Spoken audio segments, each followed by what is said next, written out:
Bismillahirrahmanirrahim. Assalamualaikum warahmatullahi wabarakatuh.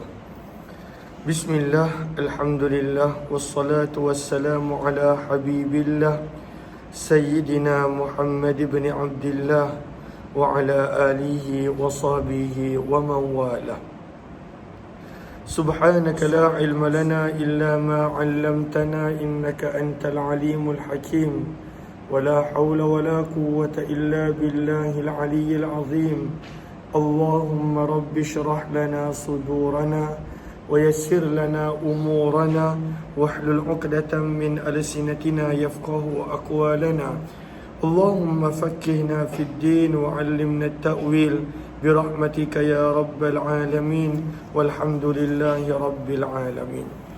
Alhamdulillah, alhamdulillah, kita bertemu kembali di dalam pembacaan hadis Sunan Tirmizi ataupun Jami' Tirmizi. Hadis-hadis sabdaan Nabi SAW yang telah dikumpulkan oleh Imam Tirmizi rahimahullah dalam kitabnya. Dan kita telah tiba pada riwayat 2740 berkenaan tentang kaifa, bagaimana yushammitul atis, nak mendoakan orang yang bersin. At-tashmid bermaksud mendoakan dengan ucapan yarhamkallah bagi seseorang yang bersin. Baca sanad dia terus.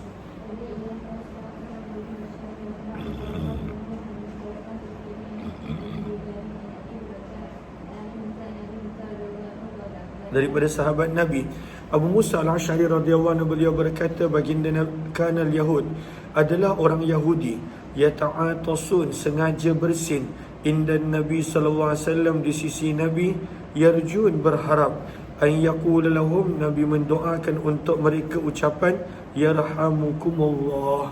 Sebab selalunya bila ada orang bersin maka didoakan dengan ucapan yarhamukumullah. Fayaqul, namun Nabi mengucapkan doa yahdikumullah, semoga Allah memberi hidayah, petunjuk kepada kamu, wa yuslihu balakum, dan memperbaiki dan memperelokkan urusan kamu. Dan di dalam bab ini ada juga riwayat daripada Ali bin Abi Talib, Abu Ayyub al-Ansari, Salim bin Ubaidillah, Abdullah bin Ja'far, Abu Hurairah radhiyallahu anhum. Hadis ini adalah hadis yang hasan sahih. Riwayat yang berikutnya 2741. Baca sanad dia.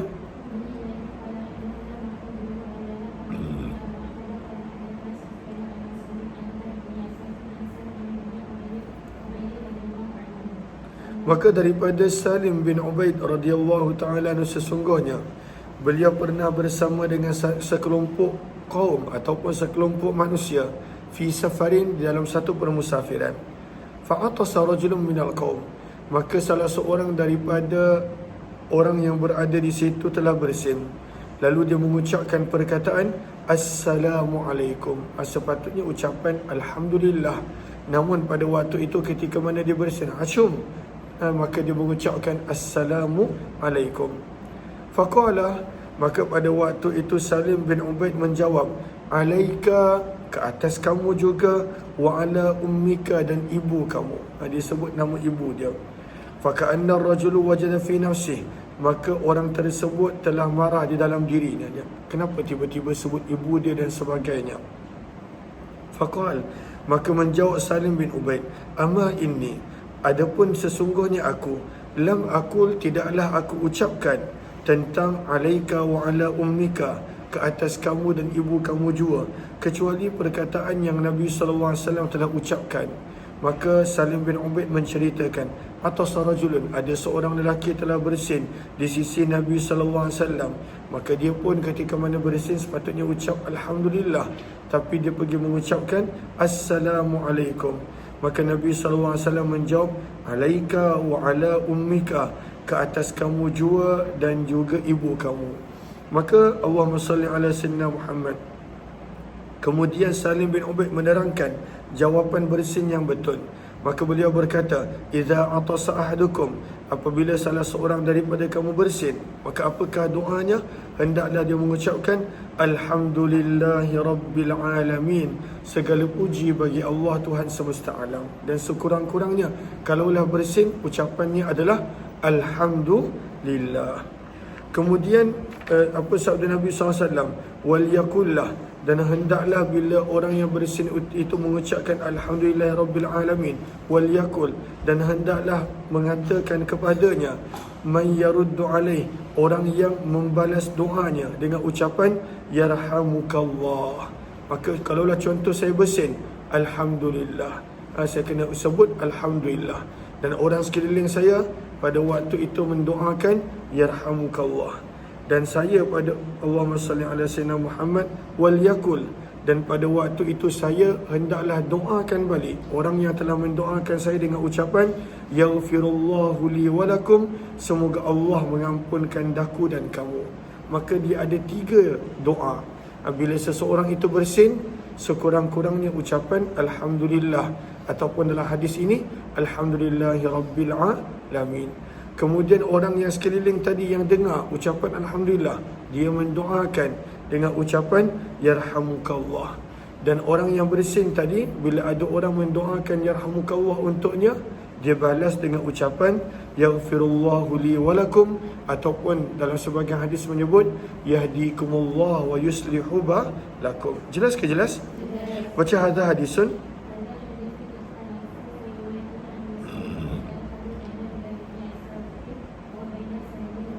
Terus 2742. Terus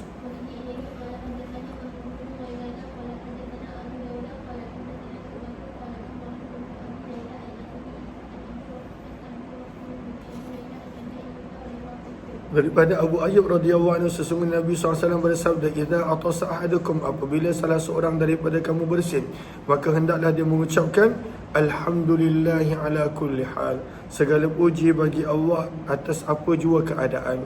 Dan sekurang-kurangnya alhamdulillah, tapi dia nak sebut alhamdulillahirabbil alamin boleh, alhamdulillah ala kulli hal boleh, wal yakul, dan hendaklah berkata orang yang menjawab doanya dengan ucapan yarhamukallah, dan hendaklah orang yang bersin tadi membalas doa tersebut dengan ucapan yahdikumullah, semoga Allah memberi petunjuk kepada kamu, wa yuslihu balakum, dan memperbaiki segala urusan kamu.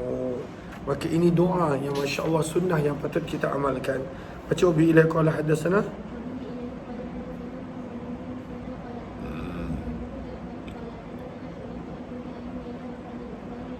Dengan sanad yang berbeza, sanad yang pada waktu itu berbeza, namun pada waktu itu periwayatannya, matanya adalah lebih kurang sama. Terus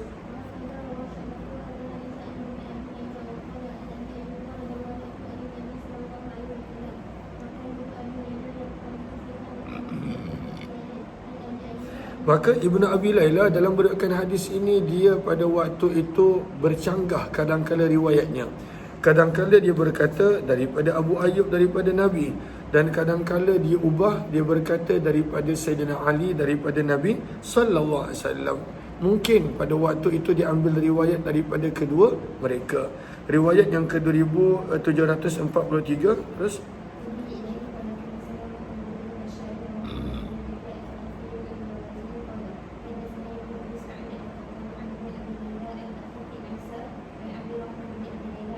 An Ali, maka dalam riwayat ini dia tak sebut daripada Abu Ayyub. Ibnu Abi Layla menyebut daripada Sayyidina Ali daripada Nabi SAW, riwayat yang lebih kurang sama. Terus bab yang ke-38 berkenaan tentang ijabi tashmid, kewajipan ataupun penekanan. Ijab maksudnya kewajipan, penekanan. At-tashmid untuk mendoakan orang yang bersin bihamdil atis, apabila orang yang bersin mengucapkan Alhamdulillah. Kalaulah orang tu dia bersin asyum dan dia tak ucap Alhamdulillah, maka tak sunnah untuk kita mendoakan yarhamukallah baginya. Tapi apabila dia sebut Alhamdulillah, maka pada waktu itu ditekankan untuk kita mendoakan yarhamukallah baginya. Terus apakah itu tashmid? Sekali lagi datang berkata Imam Tibi, tashmidul atis maksudnya adalah mengucapkan yarhamukallah kepada orang yang bersin. Terus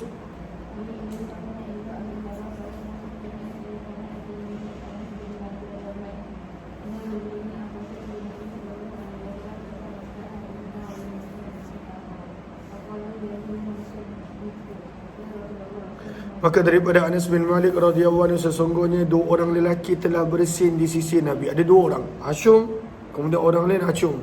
Pada waktu itu dua orang.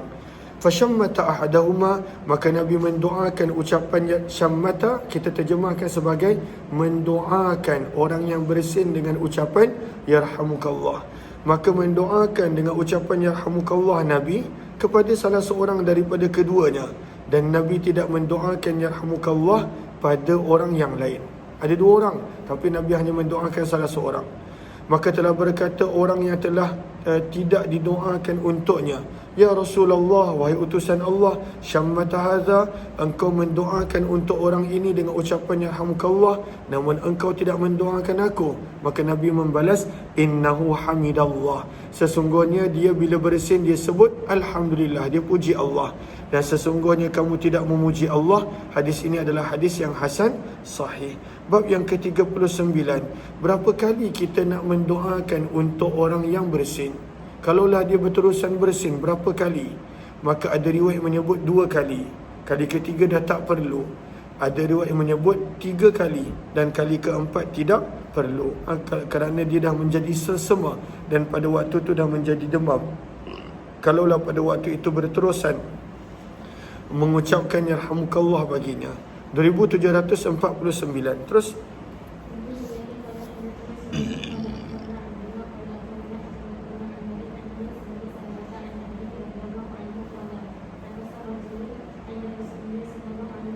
maka seorang lelaki telah bersin di sisi Nabi. Wa ana syahid, kata Allahumma salli ala sayyidina Muhammad, kata Salamah, dan aku pada waktu itu berada di situ. Syahid maksudnya hadir, aku berada di situ. Maka Nabi SAW mendoakan, yarhamukallah, semoga Allah merahmati kamu. Summa atas saniyah, orang yang sama bersin kali kedua. Maka Nabi SAW menjawab, hadza rajulun mazkum, orang ini orang yang sedang selsema. Hadis ini adalah hadis yang hasan sahih. 2746. Terus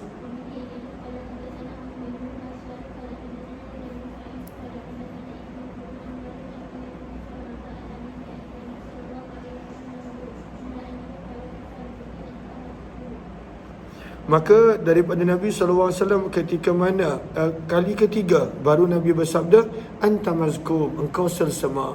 Maka pada waktu itu hanya 2 kali Nabi mendoakan yarhamukallah untuk orang yang berterusan bersin. Lihat kepada Sahara pada baris yang kedua daripada bawah, yakni annaka lasta mimman yushammit ba'da hadza, engkau tidaklah termasuk orang yang pada waktu itu patut didoakan berkali-kali selepas ini, kerana sebenarnya engkau sedang sakit, sedang selsema. Terus baca. Jelas ke jelas? Maka ada riwayat mengatakan pada waktu itu sekali je ucap yarhamukallah, kali kedua dah tak perlu, sebab Nabi sebut mazkum. Ada riwayat menyebut 2 kali ucapkan yarhamukallah, kali ketiga kalaulah dia berterusan bersin maka dah tak perlu. Terus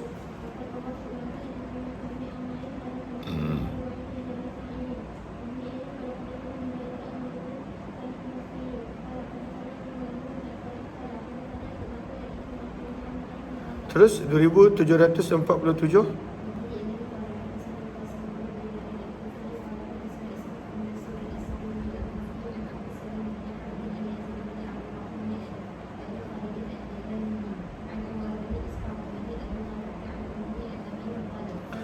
Maka sabda Nabi SAW, riwayat ini menyebut kali keempat, baru pada waktu, maka mendoakannya 3 kali. Maka ada riwayat yang kata mendoakannya hanya sekali. Kalau dia berterusan bersin tak perlu. Ada mengatakan 2 kali. Dan riwayat ini paling banyak menyebut 3 kali. Maka kita boleh ambil dengan riwayat ini.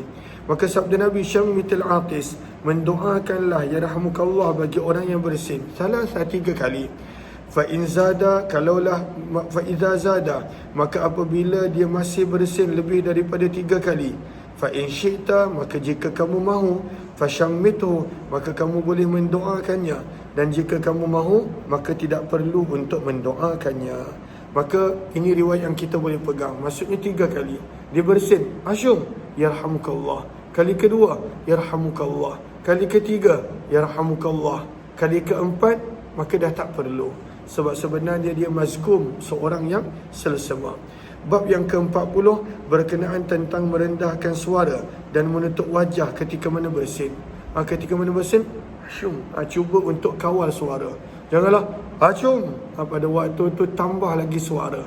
Dan sunnah untuk menutup muka sewaktu bersin. Ini dua perkara yang dibincangkan pada riwayat ini. 2748. Terus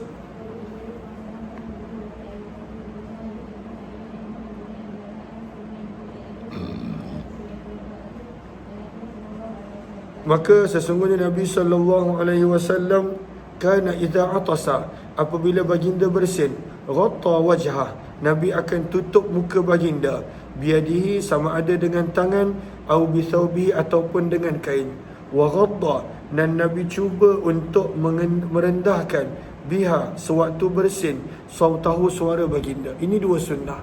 Ketika mana bersin, pada waktu itu ucap alhamdulillah. Yang sunnah kedua, tutup muka ketika mana bersin. Dan yang ketiga, cuba untuk memperlahankan suara ketika mana bersin. Hadis ini adalah hadis yang hasan sahih. Bab yang ke-41, annallaha yuhibbul utas, sesungguhnya Allah menyukai orang yang bersin, wa yakrahu tatha'um, dan tidak menyukai orang yang menguap. Kenapakah Allah suka orang yang bersin? Maka lihat kepada Arafah, kerana bersin pada waktu itu adalah gambaran seseorang itu bersemangat dan cergas. Dan Allah suka sifat orang yang bersemangat dan cergas. Sementara menguap itu selalunya tanda adalah seorang yang pada waktu itu perlahan dan juga malas, kata para ulama. Maka sebab itu Allah tidak suka. Wattasa'ub dalun 'alal kasal. Sebahagian berpendapat begitu. Riwayat 2749, teruskan.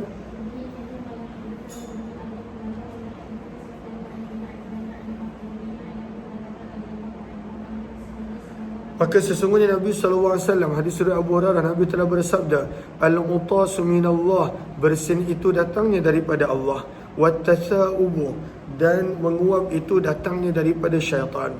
Maka Nabi SAW ajar cara ketika mana nak menguap. Fa'idha tasa'aba ahadukum, bila salah seorang daripada kamu menguap, falyadha', maka hendaklah dia meletakkan tangannya ala fi, pada mulut dia. Bila menguap, maka sunnah untuk tutup mulut. Wa idza qala, dan apabila seseorang itu waktu menguap dia mengucapkan contohnya begitu, pada waktu itu dia mengeluarkan suara yang sebenarnya tak perlu, maka sabda Nabi, fa inna syaitana yadhak, maka syaitan akan menggelakkannya, min jawfih, daripada bahagian rongga dalam badan dia. Al-jawf maksudnya adalah bahagian dalam rongga, bahagian rongga dalam, bahagian kosong. Rongga bermaksud bahagian kosong yang berada di dalam badan kita. Itu dipanggil al-jawf. Sebab itu bila kita belajar makhraj huruf mad, alif waw ya, maka apakah makhrajnya adalah al-jawf, bahagian kosong yang ada di dalam rongga, bahagian dalam rongga. Maka sebab itu ketika mana kita baca huruf mad, dia tak ada berhenti. Selagi mana ada nafas, lagi itu dia panjang. Dia suara tu selagi mana ada nafas, dia boleh untuk panjang. Sebab dia tak ada sentuh mana-mana. Sebab ini adalah suara yang keluar daripada bahagian rongga, daripada mulut manusia. Maka syaitan akan menggelakkan orang yang bila dia menguap, pada waktu itu dia mengeluarkan suara, sabda Nabi SAW. Wa inna Allah, dan sesungguhnya Allah mencintai orang yang bersin dan tidak menyukai orang yang menguap. Fa idza qala, maka apabila seseorang itu dia waktu menguap dia menyebut fa inna syaitan, maka sesungguhnya syaitan mentertawakannya, min jawfih, daripada bahagian rongga dalam tubuh badannya. Hadis ini adalah hadis yang hasan. 2750, teruskan.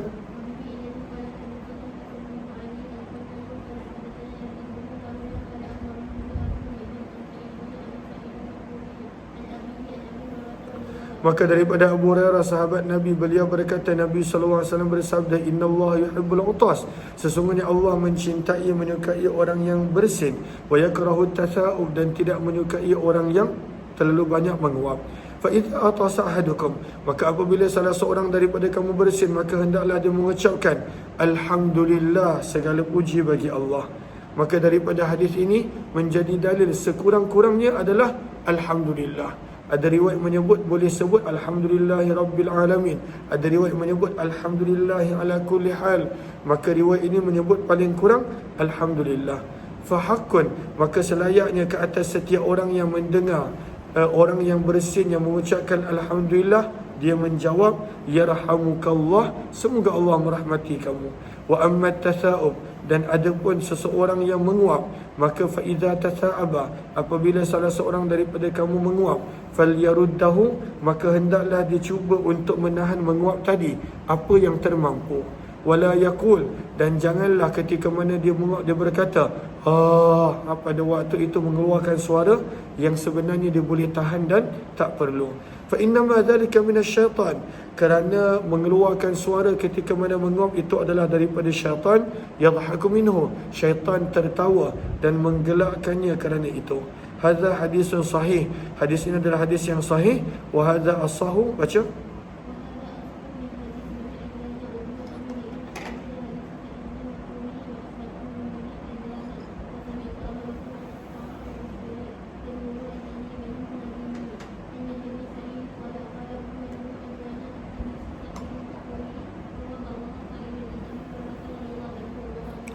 Fakhtalatan, maka fakhtalatan alayya faja'altuha an Sa'id an Abi Hurairah, maka berlaku ikhtilat, berlaku pada waktu itu campur aduk di dalam periwayatan. Maka Allahumma salli ala sayyidina Muhammad ini secara ringkas sanad yang kita baca tadi. Maka hadis-hadis Sa'id al-Makburi sebahagian pada waktu itu meriwayatkan daripada Sa'id daripada Abu Hurairah, sebahagian meriwayatkan pada waktu itu daripada an-rajul daripada Abu Hurairah. Terus bab yang ke-42 berkenaan tentang al-utas, bersin. Al-utas, bersin di dalam solat adalah daripada syaitan. Maksudnya kalaulah terlalu banyak bersin dalam solat, sebenarnya itu pun salah satu bentuk gangguan daripada syaitan. Riwayat 2751. Terus apakah maksud daripada syaitan? Daripada syaitan yang kita baca tentang menguap, yang kita baca bersin dalam solat, boleh lihat Sahara pada baris yang kedua daripada bawah. Minasyaitan ayyarda bih, syaitan suka mengganggu orang pada waktu itu dengan menguap sampai mengeluarkan suara, ataupun pada waktu itu bersin yang berlebihan dalam solat. Yarda bih, syaitan suka dengan benda tersebut. Itulah maksud minasyaitan, daripada syaitan, maksud yang pertama. Allahumma salli ala sayyidina Muhammad.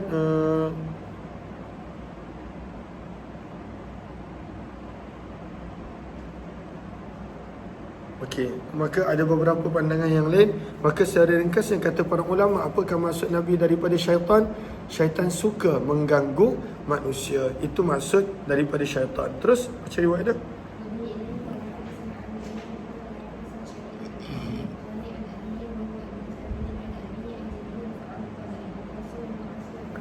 Maka sabda Nabi SAW, al-utas, bersin, wan nu'as, mengantuk, wat tatha'ub, menguap ketika mana dalam solat, wal haidu, begitu juga haid, muntah, keluarnya darah, semua ini daripada syaitan. Bermaksud syaitan suka untuk mengganggu manusia ketika mana di dalam solat.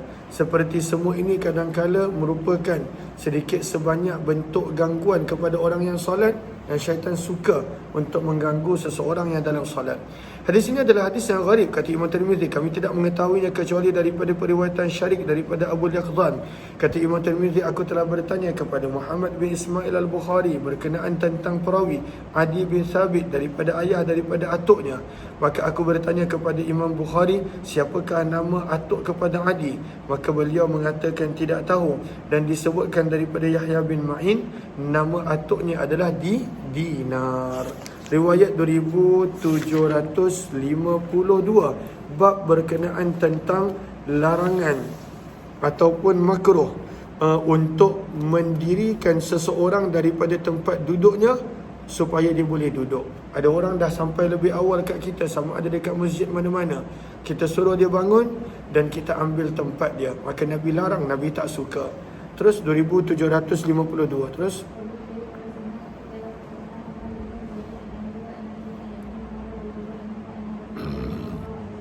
maka sabda Nabi SAW, la yuqimu ahadukum, janganlah salah seorang daripada kamu mendirikan ataupun menyuruh berdiri saudara kamu daripada tempat duduknya, summa yajlisu fih, lalu kemudian dia duduk di tempat tersebut. Maka Nabi larang. Hadis ini adalah hadis yang hasan sahih. Dan Abdullah bin Umar, kalaulah ada orang kosongkan tempat duduk untuk bagi Abdullah bin Umar tak akan ambil dan tak akan gunakan tempat duduk tersebut. 2753, teruskan.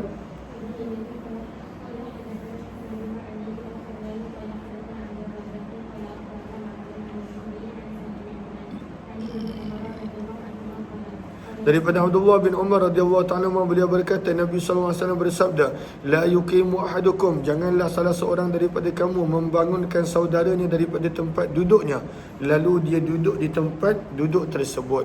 Maka kata perawi, dan adalah wakana rajul, adalah ada seseorang, dia pernah berdiri untuk membenarkan Abdullah bin Umar duduk. Maka Abdullah bin Umar tidak mengambil tempat tersebut. Dia tidak pada waktu itu mengambil tempat orang yang telah sampai lebih awal daripadanya. Bab yang ke-44, berkenaan bila seseorang itu bangun berdiri untuk sesuatu urusan dan pada tempat duduk dia ada tanda, summa raja'a, kemudian dia patah balik, dia kembali, maka dialah yang paling layak pada waktu itu untuk duduk di tempat tersebut. Walaupun tadi dia pergi bilik air dan sebagainya. Tapi kat Mekah, Madinah tak ada macam ni. Sebab pada waktu itu terlalu ramainya orang. Terus baca 2745. Jelas ke jelas?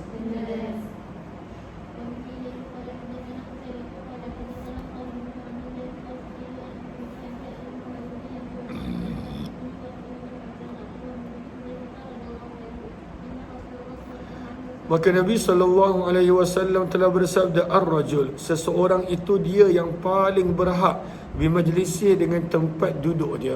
Dengan tempat duduk dia. Dia dah duduk situ, dia sekadar bangun untuk ambil Al-Quran ke, ataupun untuk pergi ambil wuduk ke, ataupun untuk pergi bilik air. Dia pergi keluar sekejap dan dia ada letakkan tanda pada tempat duduk dia. Maka bila dia balik, dialah yang paling layak untuk, paling berhak untuk duduk di situ. Terus wa in kharaja, walaupun pada waktu itu dia telah keluar untuk menunaikan keperluannya, summa ada, lalu pulang dan datang balik, maka dialah yang paling berhak dengan tempat duduk tersebut. Hadis ini adalah hadis yang sahih gharib, dan di dalam bab ini ada juga riwayat daripada Abu Bakar, Abu Sa'id dan Abu Hurairah radhiyallahu anhum. Bab yang ke-45, berkenaan larangan makruh untuk duduk di antara dua orang yang sedang duduk sebelah-sebelah bighairi iznihima, tanpa izin mereka. Kalaulah mereka pada waktu itu izin, tak ada masalah. Maka kalaulah kita nampak ada dua orang duduk rapat-rapat dan kita nak duduk di tengah-tengah, maka kena minta izin terlebih dahulu. Itu adalah sunnah. 2755. Terus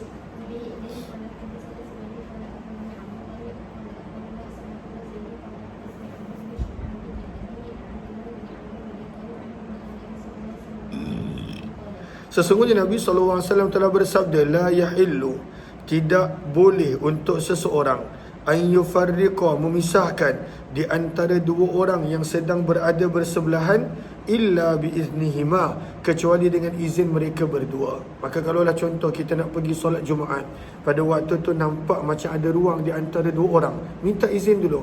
Boleh tak saya nak duduk sini? Boleh tak saya nak duduk sini? Kalau diizinkan, barulah pada waktu itu duduk. Jangan memisahkan di antara dua orang yang telah duduk bersebelahan. Hadis ini ini semua adab yang Nabi SAW ajar. Hadis ini adalah hadis yang hasan, dan sungguh telah meriwayatkannya Amir Al-Awwal daripada Amr bin Shu'aib radhiyallahu anhu juga. Bab yang ke-46, berkenaan tentang larangan untuk duduk di tengah-tengah bulatan. Orang tengah buat halaqah bulatan, dia pergi duduk tengah-tengah, maka itu larangan. Nabi tidak suka. 2756. Teruskan.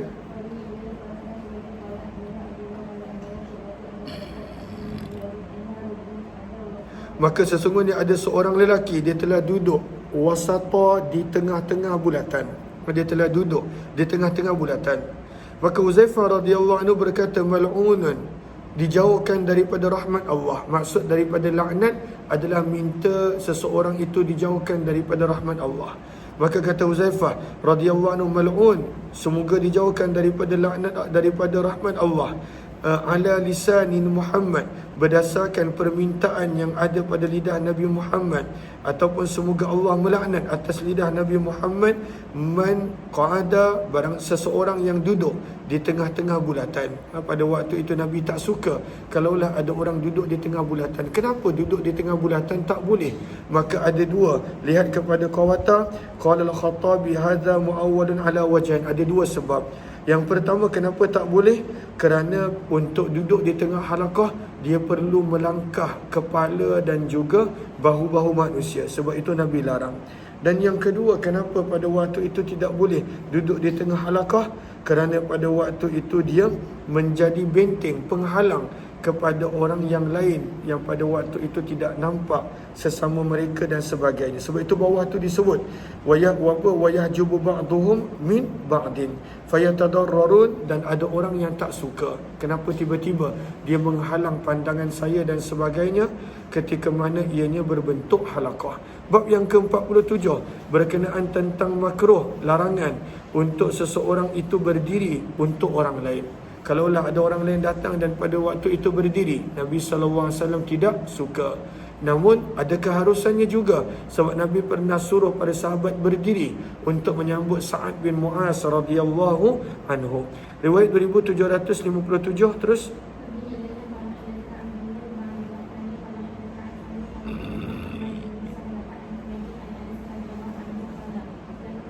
Maka daripada Anas radhiyallahu anhu, beliau berkata, lam yakun syahsun, tidak ada seorang pun yang lebih dicintai oleh para sahabat. Lam yakun syahsun ahabbu ilaihim, tidak ada seorang sahabat pun yang lebih mereka cintai kecuali Nabi, lebih daripada Nabi SAW. Wa kanu idza ra'awhu, dan adalah mereka apabila mereka melihat Nabi, lam yakumu, mereka tak bangun berdiri untuk Nabi, lima ya'lamun, kerana mereka tahu, min karahiyatihi, daripada tidak sukanya Nabi SAW bila ada orang berdiri untuk baginda. Ini tawaduknya Nabi SAW. Hadis ini adalah hadis yang hasan sahih gharib. 2758, teruskan.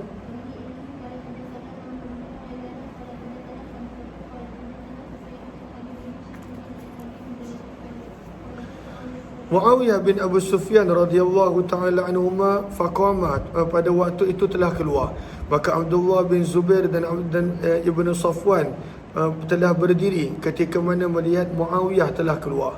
Faqala, maka berkata Muawiyah, ijlisa, duduklah kamu berdua. Aku telah mendengar Nabi SAW bersabda, man sarrahu, barang siapa yang suka, an yatamassala lahu ar-rijalu qiyamah, untuk orang berdiri tegak baginya, maka hendaklah dia menempah satu tempat daripada neraka. Dan dalam bab ini ada juga riwayat daripada Abu Umamah. Hadis ini adalah hadis yang hasan. Baca bila qala hadatsana.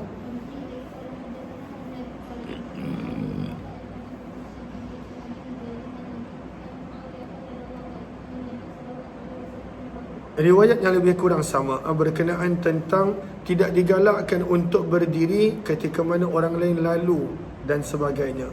Bab yang ke-48 berkenaan tentang sunnahnya memotong kuku. Termasuk daripada kebersihan adalah memotong kuku. 2759, baca sanad dia.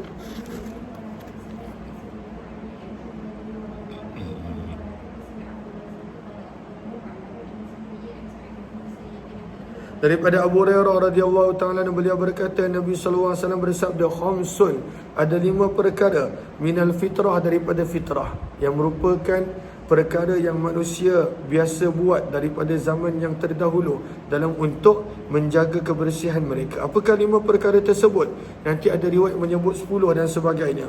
Maka yang pertama adalah al-istihdad, mencukur bulu ari-ari. Al-had maksudnya pada waktu itu menggunakan besi, maka menggunakan besi mencukur bulu kemaluan, bulu ari-ari.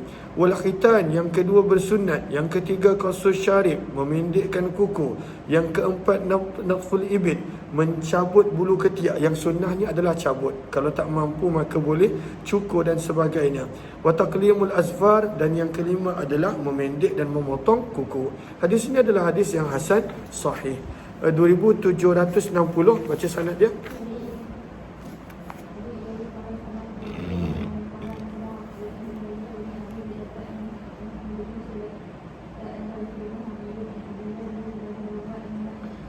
Daripada Ummul Mukminin Aisyah radhiyallahu anha, sesungguhnya Nabi sallallahu alaihi wasallam telah bersabda, "Asyarun."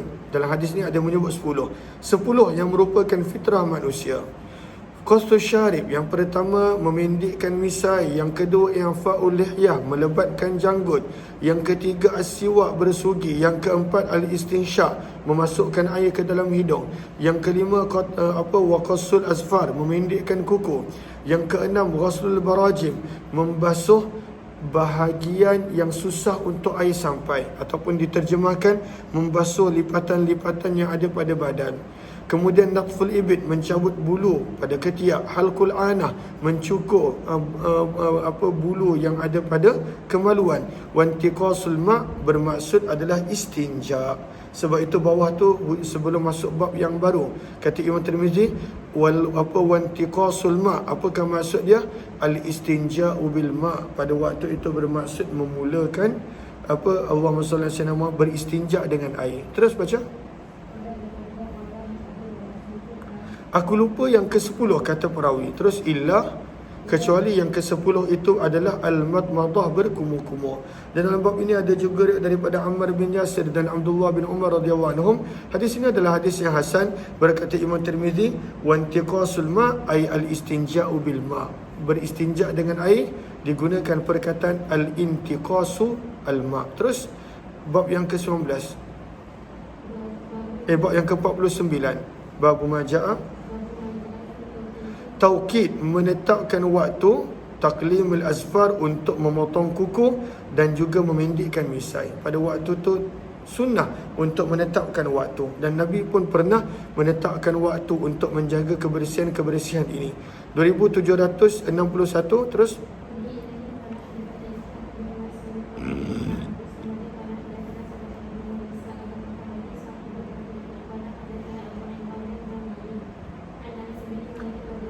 maka daripada Nabi sallallahu alaihi wasallam, baginda telah menetapkan bagi mereka setiap 40 malam, maka hendaklah memendekkan kuku, memotong kuku, dan juga wa akhdhus syarib, pada waktu itu memendekkan misai, wa halq anah, dan mencukur bulu ari-ari. Terus baca. Jelas ke jelas? Ini semua sunnah-sunnah yang jelas, kita dah biasa baca dan dengar. Terus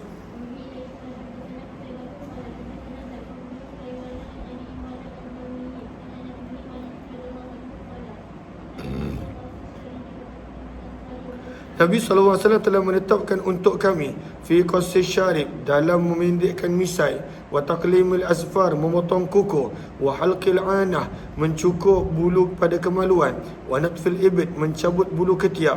Maka Nabi pesan, Nabi tetapkan, alla natruka, dan janganlah kami biarkan lebih daripada 40 hari. Kena sentiasa bersih, kerana ini merupakan fitrah. Bab yang hadis ini dia lebih sahih daripada hadis yang pertama. Wa Sadaqah bin Musa, di sisi para ulama hadis, beliaulah bukanlah seorang yang hafiz dalam periwayatan hadis. Bab yang ke-50, berkaitan sunnah memendekkan misai. Terus perkataannya adalah memendekkan, bukannya mencukur. Walaupun boleh cukur, tak ada masalah, tapi sunnahnya adalah memendekkan misai. Terus riwayat yang ke 2763.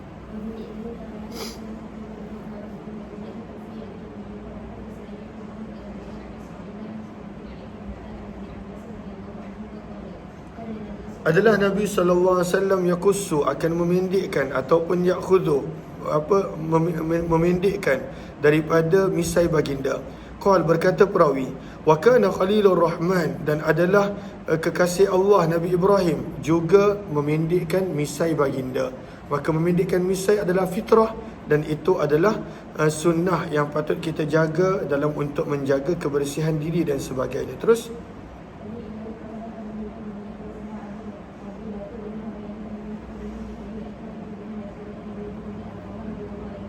daripada Zaid bin Arqam radhiyallahu anhu, sesungguhnya Nabi SAW bersabda, man lam yakhudh, barang siapa yang tidak memendekkan misainya, bukanlah daripada kalangan kami. Bukanlah wajib memendekkan misai, tidak, tapi itu adalah sunnah Nabi SAW. Dan dalam bab ini ada juga riwayat daripada Mughirah bin Syu'bah. Hadis ini adalah hadis yang hasan sahih. Baca ubi ila qala hadatsana.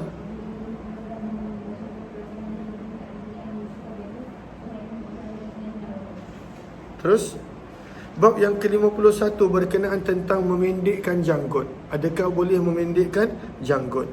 Maka jawapannya adalah boleh. Allahumma salli ala sayyidina Muhammad. Lihat kepada Sahara. Berkata Ibnul Humam, yu'ariduhu, seolah-olah bertentangan dengan hadis yang menyebut keharusan riwayat Abdullah bin Umar yang mana Nabi sebut ihfuz syawarib wa'aful luha. Pada waktu itu lebatkan janggut. Fal jawab, maka jawapannya adalah sungguh telah sabit daripada Abdullah bin Umar radhiyallahu anhuma yang merupakan perawi hadis ini bahawa beliau pun pernah pada waktu itu memendekkan janggut beliau yang lebih daripada satu pegangan. Maksudnya kalaulah janggut dah lebih daripada satu, apa dipanggil, penumbuk. Panggil penumbuk Al-Qabdah dipanggil apa? Lebih daripada satu penumbuk. Maksudnya kalau mana-mana lebih daripada situ, maka pada waktu itu dibenarkan untuk memendekkan janggut tersebut. Al-Qabdah. Terus baca.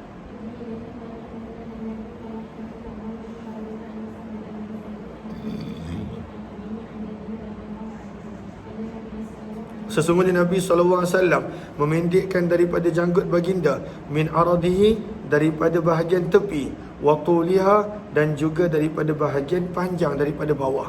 Maka kalaulah pada waktu itu Nabi SAW punya janggut, pada waktu itu Nabi SAW akan ada trim dan ada pendekkan. Terus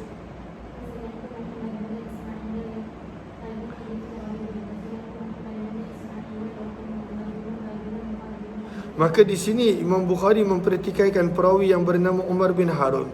Ada yang mengatakan pada waktu itu beliau lemah, tidak ada sebarang asas pada periwayatannya, dan juga ada pandangan yang lain. Baca semua sampai habis.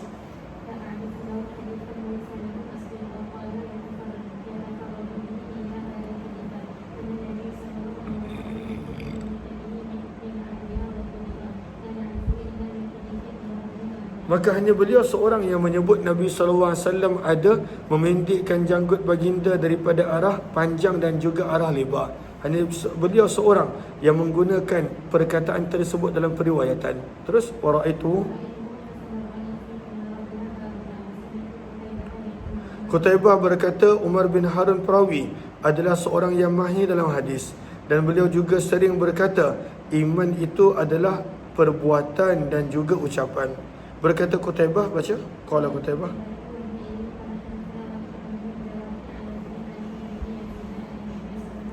Maka daripada Saur bin Yazid, sesungguhnya Nabi SAW ketika mana nak membuat persiapan Al-Manjanik, pada waktu itu satu lastik besar, pada apa bahasa Melayu dia, Manjanik, Allahumma salli ala sayyidina Muhammad, satu lastik besar, maka diletakkan batu besar, dan pada waktu itu batu tersebut digunakan untuk menghancurkan tembok kota dan sebagainya. Maka Nabi SAW ketika mana sedang menyiapkan minjani untuk menyerang penduduk Taif, maka pada waktu itu Allahumma salli ala sayyidina Muhammad telah berkata Qutaibah, aku telah bertanya kepada Waqi', siapakah ini? Maka sahibukum, beliau adalah Umar bin Harun, kata Waqi'. Allahumma salli ala sayyidina. Maka Umar bin Harun ada meriwayatkan beberapa hadis tentang Nabi pernah menggunakan minjami untuk penduduk Taif, tentang iman itu adalah ucapan dan perbuatan, dan juga riwayat yang kita baca Nabi pernah pada waktu itu memendekkan janggut baginda, walaupun riwayat itu beliau seorang yang meriwayatkan dia. Jelas ke jelas? Bab yang ke-52 berkenaan melebatkan janggut, dan Nabi SAW memang seorang yang pada waktu itu melebatkan janggut baginda. Terus 2766.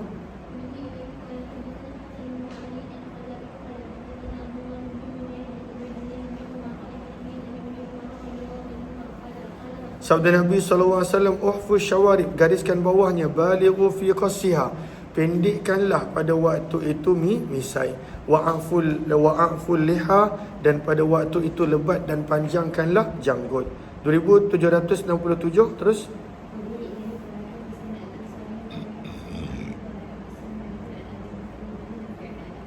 maka daripada Abdullah bin Umar sahabat Nabi, sesungguhnya Nabi SAW telah memerintahkan bi'ihfaris syawarib, untuk memendekkan misai, dan pada waktu itu melebatkan dan memanjangkan janggut. Hadza hadisun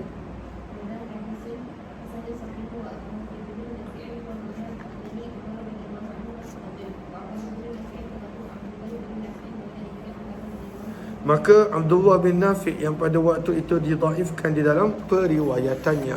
Bab yang ke-53 berkenaan tentang meletakkan salah satu kaki di antara kaki yang lain ketika mana berbaring. Maka contohnya tengah berbaring, maka ini satu kaki, meletakkan kaki yang lain di atas kaki tersebut, maka adalah boleh dengan syarat tidak menampakkan aurat. Maka sebab itu antara sunnah ketika mana nak berbaring, sebab Nabi buat begitu, maka meletakkan salah satu kaki di antara kaki yang lain. Ada satu kaki di sini, letak kaki yang lain ke atasnya. Maka itu antara perbuatan Nabi SAW. Wad'i, meletakkan salah satu kaki di atas yang lain, mustalqiyan, dalam keadaan berbaring. 2768, teruskan.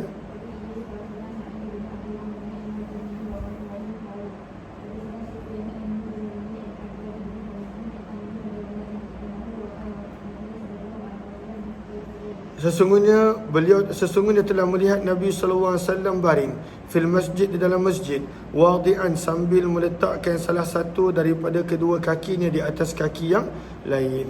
Maka hadis ini adalah hadis yang hasan sahih, dan Ammu Abbad bin Tamim dan pakcik kepada Abbad bin Tamim namanya adalah Abdullah bin Zaid bin Asim al-Mazini radhiyallahu anhu. Bab yang ke-45 berkenaan tentang makruh baring seperti itu. Maka tadi kita nampak Nabi buat, kenapa makruh pula? Dalam kurungan, jika menampakkan aurat. Bahkan semua yang kita baca tadi, semua pada waktu itu tak digalakkan kalaulah begitu, kerana apabila ada unsur menampakkan aurat, mungkin aurat terbuka dan sebagainya, sebab itu disebutkan sebagai makruh. Tapi sebenarnya tak ada masalah. Kalaulah aurat tertutup, maka baring dan meletakkan salah satu kaki di atas kaki yang lain. Terus 2769.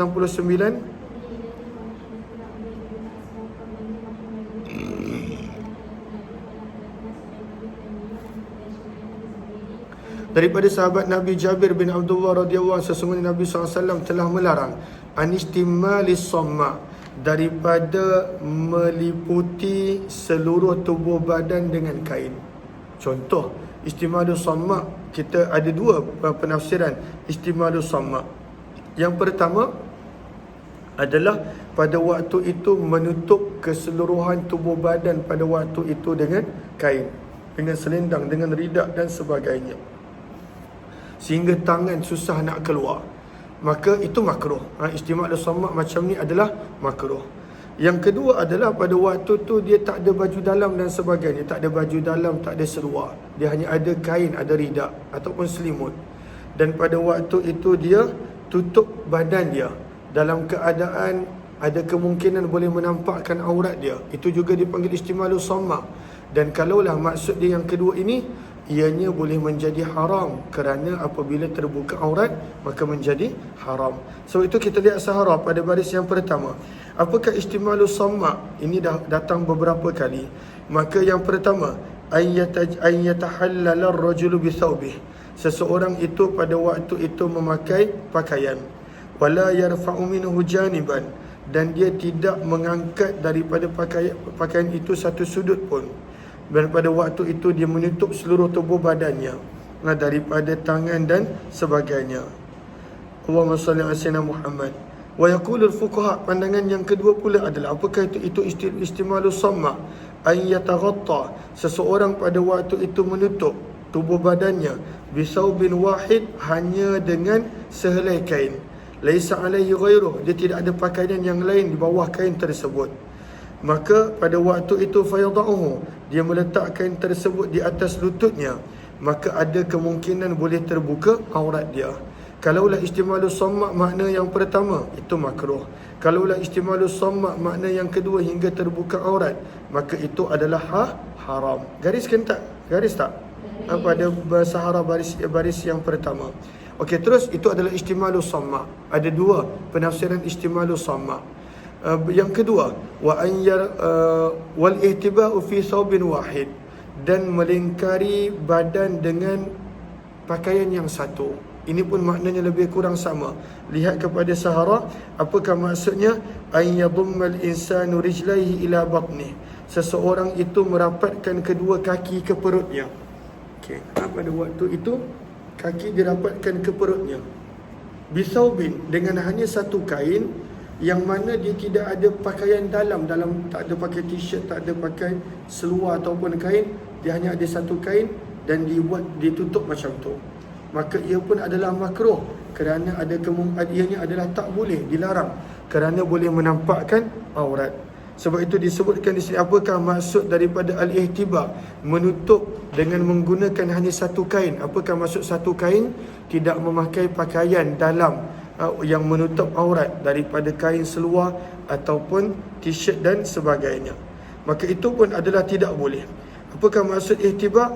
An yadummal insan, merapatkan seseorang kedua kaki kepada perutnya, bisaubin, hanya dengan satu kain yang pada waktu itu dicantumkan daripada belakang hinggalah ke depan. Wa yashudduhu, dan diikat. Wa qad yakunu al-ihtiba' bil yadain, kadang-kala ihtiba' juga boleh menggunakan tangan yang diletakkan pada lutut sahaja. Dan kenapa dilarang al-ihtiba'? Kerana pada waktu itu ada kemungkinan akan terbuka aurat. Maka semua yang Nabi larang ini kerana pada waktu itu khawatir ada terbukanya aurat.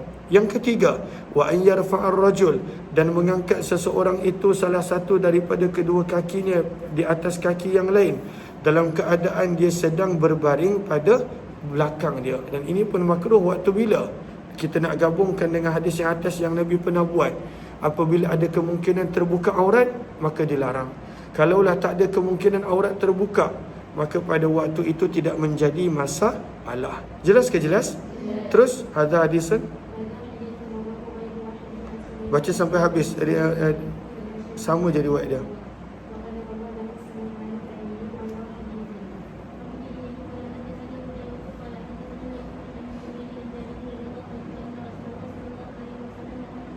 Nabi melarang daripada istimalus somma, kita telah baca tadi, daripada meliputi tubuh badan dengan hanya satu kain, kita telah terangkan tadi, dan daripada mengangkat salah seorang akan kakinya dan diletakkan atas kaki yang lain dalam keadaan dia berbaring, maka ini pun telah diterangkan apakah maksud dia.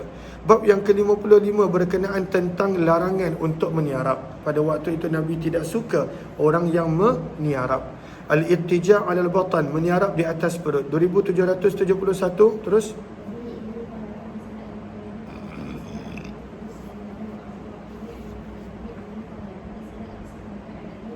Daripada sahabat Nabi Abu Hurairah radhiyallahu anhu, beliau berkata, aku telah melihat Nabi SAW telah melihat seorang lelaki mubtaji'an ala batnih, yang sedang meniarap. Maka Nabi tegur dengan bersabda, hadhihi dhij'ah, sesungguhnya pembaringan seperti ini tidak disukai oleh Allah Subhanahu wa taala. Dan di dalam bab ini ada juga riwayat daripada Taifah dan Abdullah bin Umar. Yahya bin Abi Katsir telah meriwayatkan hadis ini daripada Abu Salamah, daripada Ya'ish, daripada Taifah, daripada ayahnya. Wa yuqalu, ada yang menyebut bukan Taifah tapi dengan kha, tighfah. Ada yang menyebut pada waktu itu dengan ha, tifah, dan ada juga yang menyebut dengan ghain, nama dia tighfah dan sebagainya. Terus yang sahih adalah pada waktu itu dengan sebahagian pada ulama hadis menyebut nama dia bukan dengan ha, sebaliknya dengan kha, tighfah. Maka ada perbezaan pendapat. Bab yang ke-56 berkenaan tentang pentingnya menjaga aurat walaupun ketika mana bersendirian. Terus 2772.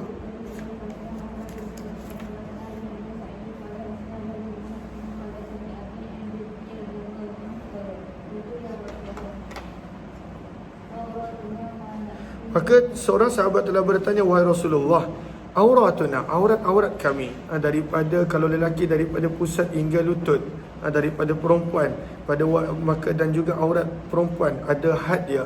Maka ada sahabat bertanya, aurat kami wahai Rasulullah, ma na'ti minha, apa yang kami perlu jaga dan tutup daripada aurat tersebut, wa ma nazar, dan apa yang boleh kami biarkan pada waktu itu untuk terbuka. Maka Nabi SAW bersabda, ifas, peliharalah aurat kamu, kecuali yang pada waktu itu boleh kamu buka aurat adalah isteri kamu ataupun hamba perempuan sahaya yang kamu miliki, ataupun hamba yang kamu miliki. Maka ada seorang bertanya, bagaimana kalaulah bersama dengan lelaki, adakah pada waktu itu kena jauhkan aurat? Maka sabda Nabi, ini stata'ta, kalaulah kamu mampu, janganlah membiarkan sesiapa pun melihat aurat kamu. Faf'al, lakukanlah begitu. Maka berkatalah Abu Hurairah, berkatalah pada waktu itu perawi, farrajulu yakunu khalian, adakah kena jaga aurat kalaulah duduk sorang-sorang? Maka sabda Nabi, fallahu ahakku, maka Allah adalah lebih berhak an yustahya, untuk pada waktu itu untuk kamu mempunyai malu terhadap Allah. Maka walaupun bersendirian, jangan terbuka aurat kerana Allah Maha melihat. Hadis ini adalah hadis yang hasan. Terus, siapakah nama sahabat ini? Muawiyah bin Haidah Al-Qushairi radhiyallahu anhu. Wa qad rawa,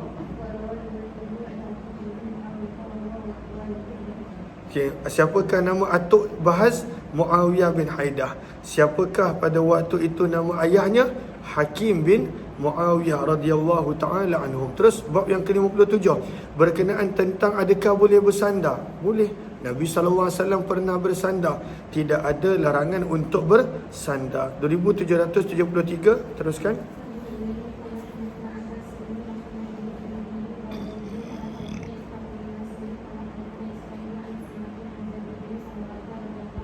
Daripada sahabat Nabi Jabir bin Samurah radhiyallahu anhu, beliau berkata, aku telah melihat Nabi SAW muttaki'an, bersandar, ala wisadatin, pada satu cushion ataupun bantal di sebelah kiri baginda. Maka Nabi pernah bersandar di sebelah kiri.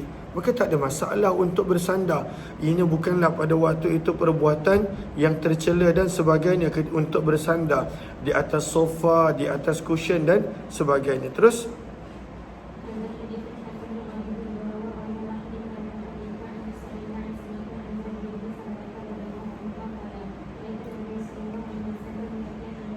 dan dalam sanad ini tak disebut perkataan pada bahagian kiri baginda. Terus 2774.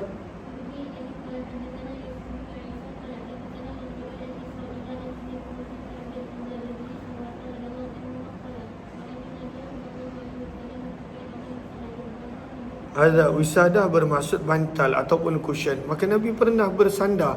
Maka pada waktu itu tidak ada masalah untuk bersandar di atas sofa ataupun cushion, bantal dan sebagainya. Bab yang ke-58. Terus, maka ini menerangkan seseorang itu kalaulah dia berada di mana-mana tempat, maka kalaulah tempat tersebut ada tuan dia, maka janganlah dia jadi imam. Biarkan tuannya pada waktu itu yang menjadi imam.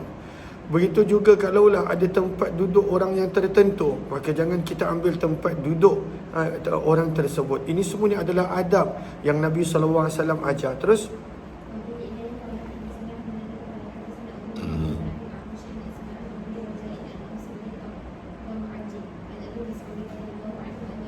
maka Nabi SAW bersabda, la ya umur rajul, janganlah seseorang itu menjadi imam fi sultanih, pada tempat milik seseorang. Maksudnya jangan jadi imam dekat tempat milik seseorang. Kalaulah rumah, maka tunggu kalau tuan rumah izinkan dulu. Kalaulah contohnya negara, maka kalaulah kita menjadi imam untuk pemimpin negara, kena biarkan mereka izinkan terlebih dahulu. Maka seseorang pada tempat kekuasaannya, dia yang lebih berhak untuk menjadi imam, kecualilah kalau diizinkan.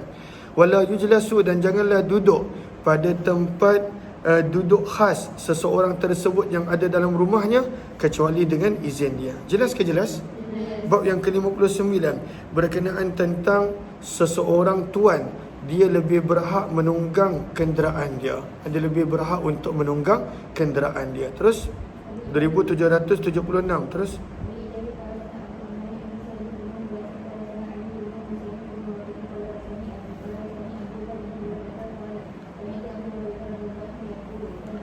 ketika mana Nabi SAW sedang berjalan, tiba-tiba datang seorang lelaki bersama dengannya keldai.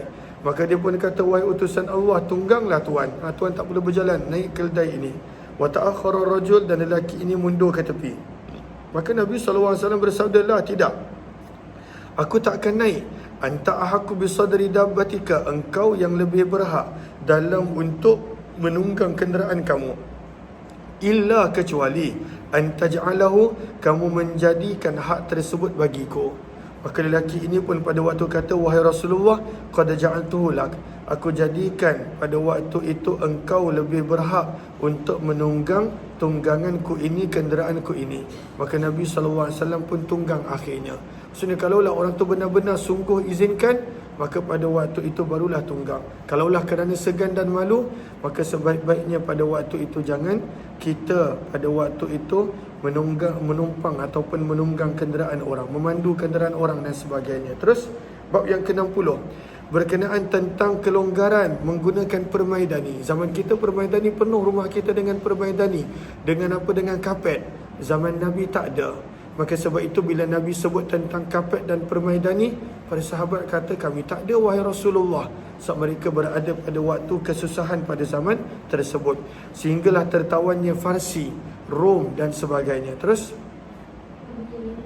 maka apakah al-anmad? Al-anmad bermaksud permaidani. Kita boleh gariskan sahara baris yang ketiga, darbun minal basad, sejenis pada waktu itu hamparan yang pada waktu itu halus dan mempunyai khamal. Khamal bermaksud mempunyai bulu-bulu pada waktu itu di hujung dia, macam kapet yang biasa kita nampak, yang dipanggil sebagai permaidani. Terus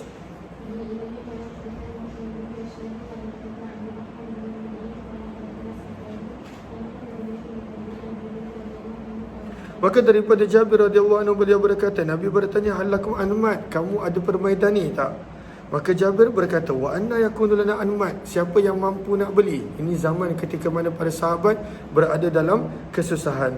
Maka Nabi dah beri makluman awal-awal, ama adapun sesungguhnya satakunu lakum anmat, kelak kamu akan mempunyai permaidani yang banyak di dalam rumah kamu. Kemudian Jabir bin Abdullah menceritakan sebuah kisah. Beliau berkata, fa'ana aku pernah bercakap dengan isteriku kemudian hari. Maka aku berkata dengan dia, akhiri anni anmataki, apa jauhkan daripadaku permaidani kamu. Pada waktu itu Jabir bin Abdullah tidak selesa dan sebagainya. Maka isteri dia menjawab, bukankah Nabi pernah menyebut dulu bahawa sesungguhnya kelak untuk kamu akan mempunyai permaidani yang banyak. Maka bila isteri dia kata begitu, maka suami dia pada waktu itu mengalah dan pada waktu itu pilih untuk fa'ada'uha, maka aku membiarkan. So Nabi yang sebut memang kelak akan datangnya zaman manusia itu akan mempunyai permaidani yang mewah dan sebagainya. Sebab sahabat pada zaman Nabi tidak merasai keadaan seperti itu. Bab yang ke-61 berkenaan adakah seekor binatang boleh ditunggang 3 orang? Boleh, kalaulah pada waktu itu bersesuaian dan tidak menyiksakan binatang. Terutamanya kalaulah kita bawa kanak-kanak dan lain-lain. Bab yang ke-61 berkenaan tentang 3 orang menunggang satu kenderaan. Jawapan dia adalah boleh jika tidak menyakiti binatang. 2778. Terus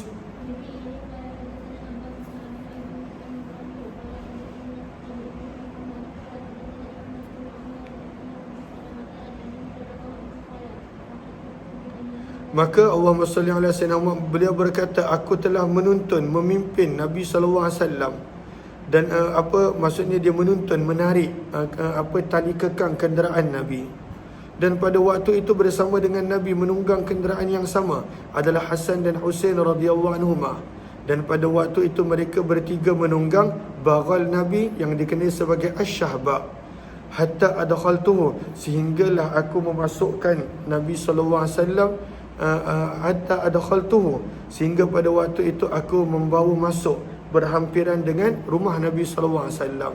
Hadha quddamu, Hasan pada waktu itu berada di hadapan Nabi, dan kemudian Husain berada di hadapan Nabi, dan Hasan pada waktu itu berada di belakang Nabi. Terus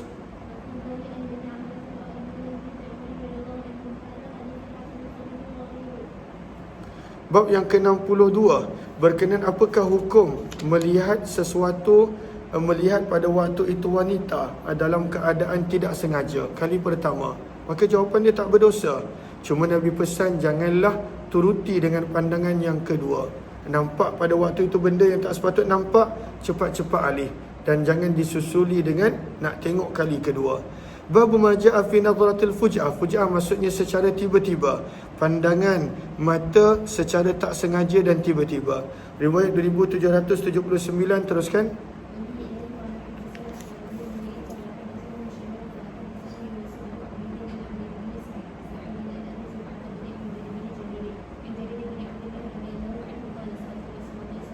Maka Jarir bin Abdullah telah bertanya kepada Nabi SAW berkenaan tentang melihat sesuatu yang dilarang secara tiba-tiba, secara tak sengaja. Fa'amrani, maka beliau berkata, Nabi telah memerintahkan aku an asrifa basari, untuk segera mengalihkan pandangan tersebut. 2780, terus.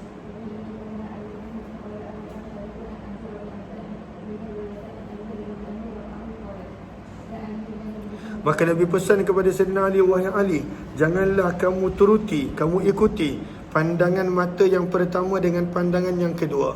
Kerana sesungguhnya pandangan mata pertama tersebut dimaafkan bila lihat benda yang tak elok. Dan tidaklah pada walaysat lakal akhirah, dan tidaklah dimaafkan pada pandangan mata yang kedua.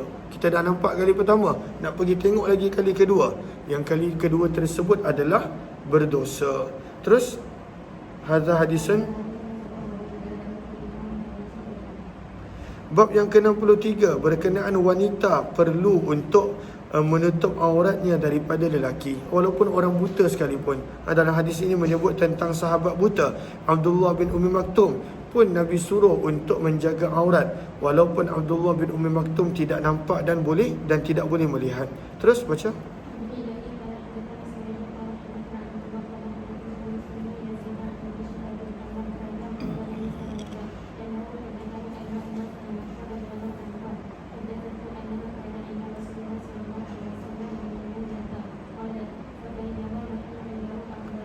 Maka berkata Ummu Salamah bahawa beliau pernah bersama dengan Nabi SAW, dan pada waktu itu ada juga Ummul Mukminin Maimunah. Qalat, maka berkata Maimunah, qalat, maka berkata Ummu Salamah, fabainama nahnu indah, maka ketika mana kami sedang berada di sisi Nabi, aqbala, telah datang Abdullah bin Ummi Maktum, dan pada waktu itu masuk untuk berjumpa dengan Nabi. Dan Abdullah bin Ummi Maktum adalah seorang yang tak nampak, buta. Wadzalika, dan pada waktu itu adalah setelah turunnya ayat yang memerintahkan kami untuk berhijab, untuk menutup aurat, rambut dan sebagainya. Maka Nabi SAW bersabda, ihtajimba minhu, tutuplah aurat kamu, berhijablah kamu daripada Abdullah bin Ummi Maktum. Maka berkata Ummu Salamah, wahai Rasulullah, bukankah Abdullah bin Ummi Maktum ni buta, tak nampak kami dan tidak kenal kami? Maka Nabi SAW bersabda, lalu dia memang buta. Afa'am yawani antuma, namun adakah kamu berdua juga buta? Alastuma, bukankah kamu boleh nampak dia? Maka kamu pun kena menjaga pandangan daripada lelaki.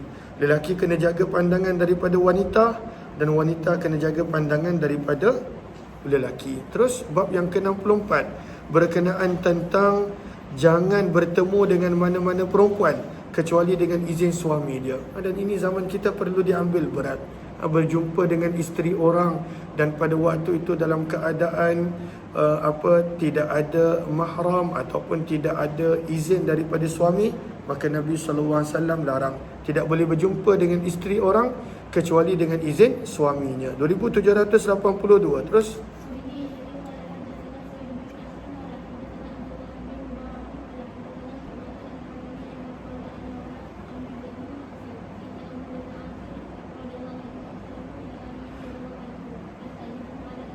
Allahumma salli ala sayyidina Muhammad. Maka Amr ibn al-As radhiyallahu anhuma telah menghantar beliau, iaitu Zakwan. Bukan Zakwan, maksudnya hamba dia, seorang hamba dia, maula. Maka Amr ibn al-As telah menghantar hamba yang dia telah merdekakan untuk berjumpa dengan Sayyidina Ali, meminta izin daripada Sayyidina Ali untuk beliau bertemu dengan Asma binti Umais radhiyallahu anhum. Fa'adinalah, maka Sayyidina Ali pun izinkan. Hatta idza faragha, sehingga apabila telah selesai keperluan untuk berjumpa pada waktu itu dengan Fatimah binti Umais, maka hamba kepada Amr ibn al-As pun bertanya, kenapa perlu minta izin dengan Sayyidina Ali padahal nak jumpanya adalah Fatimah binti Umais? Maka berkata Amr ibn al-As, innan nabiyya, sesungguhnya Nabi SAW melarang kami an nadkhula daripada kami masuk bertemu dengan isteri-isteri orang kecuali melalui dengan izin suami mereka. Dan di dalam bab ini ada juga riwayat daripada Uqbah bin Amir, Abdullah bin Ammar dan Jabir radhiyallahu anhum. Hadis ini adalah hadis yang hasan sahih. Bab yang ke-65 berkenaan tentang berhati-hati dengan fitnah wanita. Di sini bukanlah maksudnya semua wanita. Kata para ulama, wanita yang ada niat jahat. Berhati-hati dengan fitnah wanita yang ada niat jahat. 2783, teruskan.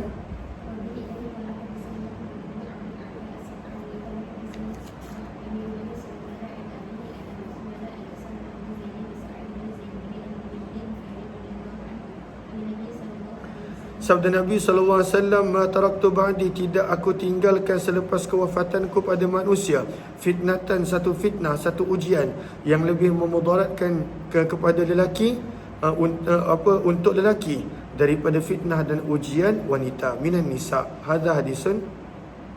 Baca sampai habis.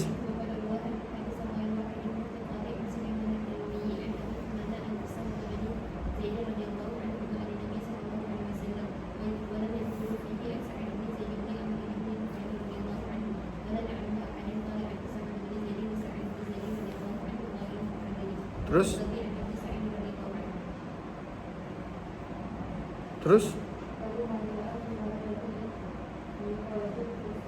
maka larangan daripada menjadikan qusah pada rambut. Apakah maksud qusah pada rambut? Sebahagian ulama menterjemahkan sebagai al-wasilah, pada waktu itu menyambungkan rambut dengan rambut yang lain, terutamanya rambut orang lain yang pada waktu itu dia potong dan dia sambungkan kepada rambut dia. Maka Nabi SAW larang daripada menyambungkan rambut orang lain kepada rambut dia untuk nampak lebih cantik dan sebagainya. 2784, terus.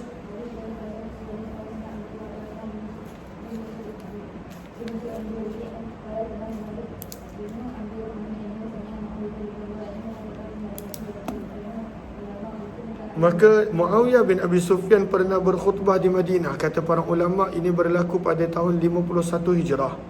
Sewaktu beliau dalam perjalanan untuk menunaikan ibadah haji. Maka Muawiyah bertanya, mana ulama-ulama kamu, wahai penduduk Madinah? Aku telah mendengar Nabi SAW melarang daripada fashion rambut seperti ini, iaitu al-qussah. Pada waktu itu mencantumkan rambut orang lain dengan rambutnya. Maka wayakul, dan Nabi bersabda, sesungguhnya telah binasa Bani Israel ketika mana para wanita mereka memperlakukan rambut mereka seperti ini, al-qussah, mencantumkan pada rambut dengan rambut orang lain. Bab yang ke-68 berkenaan tentang al-wasilah dan mustawsilah, wal-washimah wal mustawshimah. Apakah al-wasilah? Al-wasilah orang yang tadi menyambungkan rambut dengan rambut orang lain yang pada waktu itu untuk menampakkan cantik. Al-mustawsilah orang yang tolong buat kerja tadi, yang untuk mencantumkan rambut. Al-washimah orang yang pada waktu itu membuat tatu. Al-mustawshimah al-washimah orang yang pada waktu itu buat tatu pada wajah, pada diri dia. Mustawshimah adalah pada waktu itu orang yang tolong membuat tatu kepada klien dan juga kepada orang lain. Maka ini hadis-hadis tentang mereka. 2785, terus.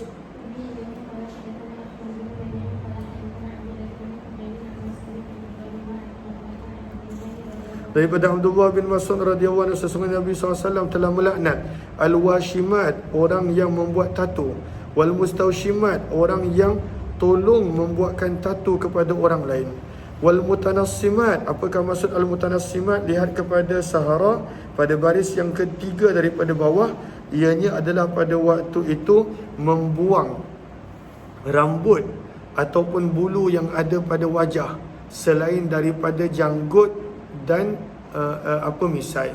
Kalaulah seorang wanita itu dia ada janggut ataupun misai, itu dia kena buang, tak ada masalah. Tapi membuang kening ataupun membuang benda-benda yang lain, maka ini termasuk dalam amaran Nabi kepada al-mutanassimah. Apakah maksud al-mutanassimah? Kita boleh lihat Sahara pada baris yang ketiga daripada bawah, hiyallati tatlubu izalah asy-sya'r, orang yang menghilangkan bulu kening dan sebagainya daripada muka, dan ianya adalah haram kecuali untuk wanita dibenarkan jika mempunyai misai ataupun janggut. Terus baca wal mutanassimat. Terus faham tak apa maksud washimah? Al-washimat faham ke tak? Apa maksud al-washimat? Buat tattoo. Mustawshimat orang yang diminta untuk buat, orang yang tolong buat. Wasilah orang yang mencantumkan rambut orang lain kepada rambutnya. Mustawsilah orang yang diminta untuk buat perkara tersebut. Dan mutanassimah adalah orang yang mencukur, menghilangkan bulu-bulu yang ada pada wajah, pada mukanya. Dan Nabi sebut mubtaghiyat, inilah orang-orang yang mencari kecantikan. Mughayyirat, orang yang menukar ciptaan Allah. Hadis ini adalah hadis yang hasan sahih. Terus riwayat 2786. Terus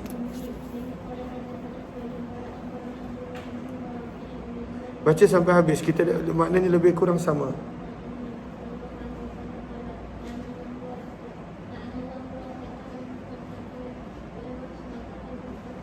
Berkata Nafi, al-washam tattoo fil lithah, pada gusi. Maka lihat kepada Sahara pada baris yang pertama, la'alla hadha tafsir bi'tibari adatin nas. Mungkin pada zaman tersebut memang ada trend mereka buat tattoo pada gusi, maka sebab itu Nafi highlightkan. Hadis ini adalah hadis yang hasan sahih, dan di dalam bab ini ada juga riwayat daripada Aisyah, Maqil bin Yasar, Asma binti Abu Bakar, Abdullah bin Abbas radhiyallahu anhu baca sanad dia.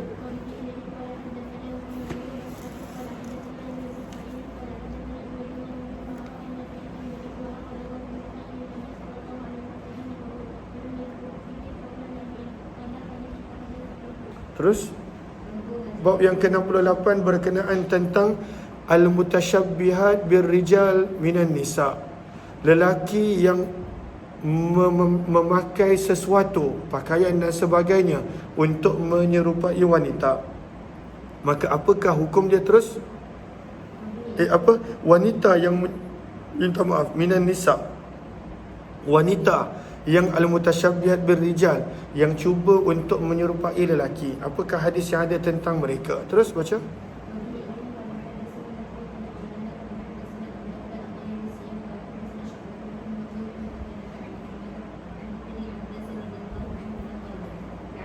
Maka Nabi SAW bersabda, Allah melaknat al-mutashabbihat birrijal, wanita-wanita yang cuba untuk menyerupai lelaki. Wal mutasyabbihina bin nisa, lelaki yang cuba untuk menyerupai wanita. Hadis ini adalah hadis yang hasan sahih 2788. Terus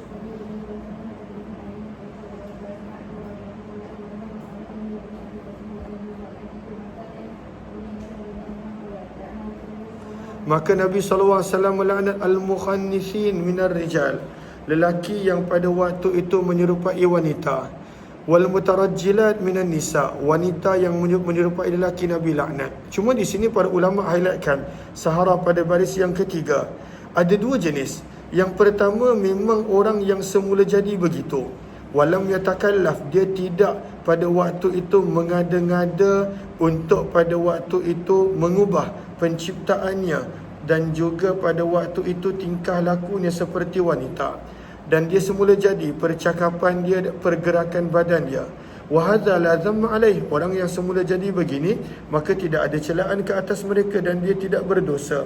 Li'annahu ma'dzur, kerana ia berada dalam situasi yang memang semula jadi begitu. Namun orang yang pada waktu itu membuat-buat dan pada waktu itu memaksa diri untuk melakukan seperti itu, maka itu adalah tercela, dan itulah yang dimaksudkan dalam hadis Nabi SAW. Hadza huwal mazmum, kata para ulama.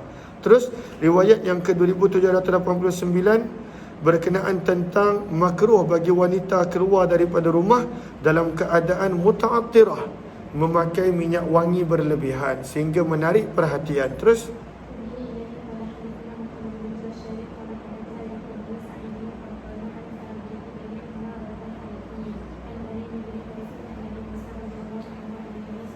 sabda Nabi SAW, setiap mata zaniyah boleh menarik kepada zina. Bila melihat sesuatu yang tak sepatutnya lihat, maka mata boleh menarik kepada zina, dipanggil zina mata. Wal mar'atu, dan seorang wanita apabila dia izas taqtarat, apabila dia memakai minyak wangi yang berlebihan. Dan pada famarat bil majlis, melewati sesuatu majlis, fahiya kadha wa kadha, maka dia adalah seperti itu seperti ini, yakni zaniyah, dia sebenarnya pada waktu itu menarik perhatian untuk zina.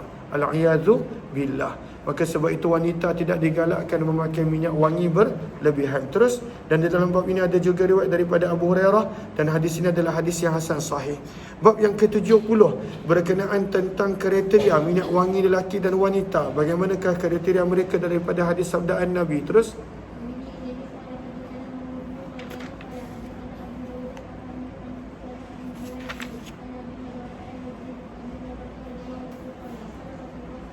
sabda Nabi SAW, tibur rijal, minyak wangi lelaki adalah ma zahara rihu, kuat baunya, wa khafiya launuh, dan tidak nampak warna dia. Ini minyak wangi lelaki. Wa tibun nisa, minyak wangi wanita pula adalah pada waktu itu kuat warna dia berwarna, namun pada waktu itu tersembunyi baunya. Bau untuk minyak wangi wanita tidaklah sepatutnya terlalu kuat sehingga menarik perhatian yang tidak sepatutnya. Terus baca.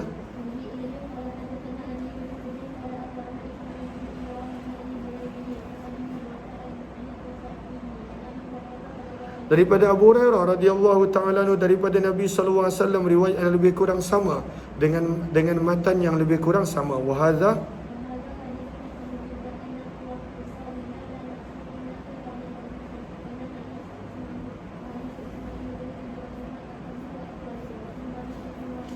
ada hadis yang lain seperti ini daripada Imran bin Husain radhiyallahu anhu 2791. Maka apakah riwayat Imran bin Husain?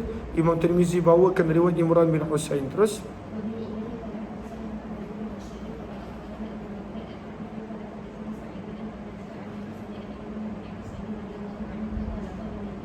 sabda Nabi SAW, sesungguhnya sebaik-baik wangi lelaki ma zahara, yang pada waktu itu kuat baunya dan tersembunyi warnanya. Dan sebaik-baik wangian untuk wanita pula adalah yang pada waktu itu nampak jelas warnanya, dia ada warna, namun pada waktu itu tersembunyi bau dia. Wanaha, dan Nabi melarang daripada al-mitharatil urjuwan. Apakah maksud mithara al-urjuwan? Lihat kepada Sahara pada baris yang pertama. Apakah mithara? Ianya adalah wita'un min harir. Ianya adalah sandaran yang diperbuat daripada sutera, Maka ini satu pandangan. Ada juga mengatakan tengah-tengah tu kita boleh nampak ianya adalah sesuatu yang diperbuat daripada binatang buas dan sebagainya. Namun di sini maksudnya adalah sesuatu yang diperbuat daripada sutera. Kenapakah Nabi larang? Nabi SAW larang kerana wannahyu lil israf, kerana terdapat pada waktu itu pembaziran. Dan yang kedua, li'annahu yakunu fiha harir, kerana terdapatnya sutera, dan sutera dilarang penggunaan dia untuk lelaki. Maka sebab itu Nabi larang daripada mitharah al-urjuwan. Hadis ini adalah hadis yang hasan gharib daripada sanad ini. Bab yang ke-71, hadis berkenaan makruh untuk menolak wangi-wangian. Kalaulah ada orang offer wangi-wangian, ambil dan terima. Terus,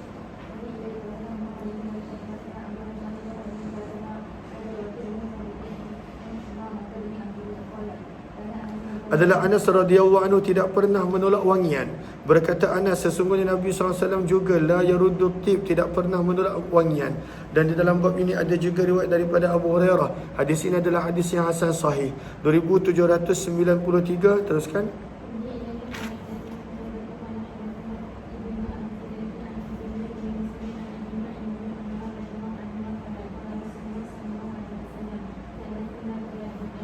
Sabda Nabi, ada 3 benda yang tak sepatutnya ditolak apabila diberi.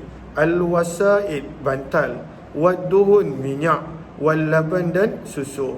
Maka pada waktu itu tak sepatutnya ditolak.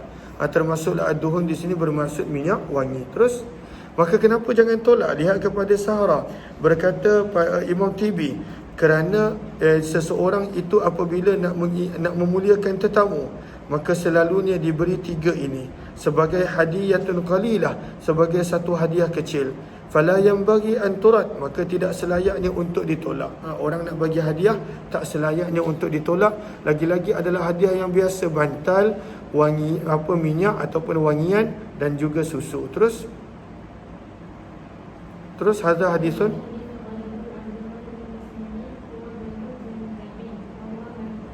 Terus 2791.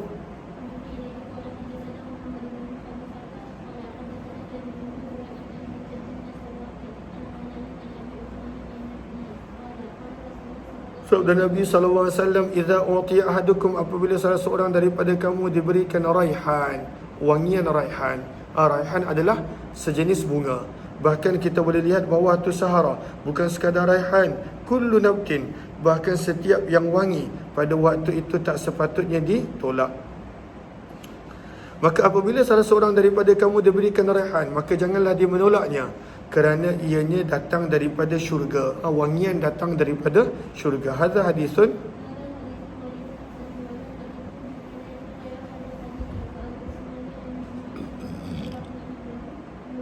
Terus